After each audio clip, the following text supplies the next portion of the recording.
Po shifet qartë një abuzim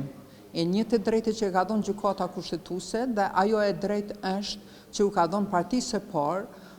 që të nominoj kandidatin për kryeparlamentare. Ne e kemi konceptuar, e kemi pranuar këtë drejtë, por nuk mundem me pranu abuzimin që po e bën lëvizja vetëvendosje në vazhdimsi që për 35 herë me radhë të mos konstituohet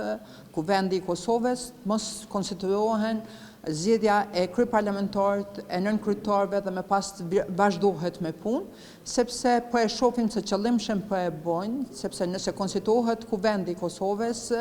vazhdojmë me komisione parlamentare, do të kishim pas një mbikëqyrje më të mirë të qeverisë dhe të mos kemi abuzime të tilla siç po ndodh me këtë krizën e energjisë, krizën ekonomike. Kosova nuk po përfiton as nga plani i zgjerimit, po as nga fondet e Bashkimit Evropian, për shkak se ne jemi vend i sankcionuar nga Bashkimi Evropian për shkak të qasjes së kësaj qeverie dhe ne në vazhdimsi kemi humb miliona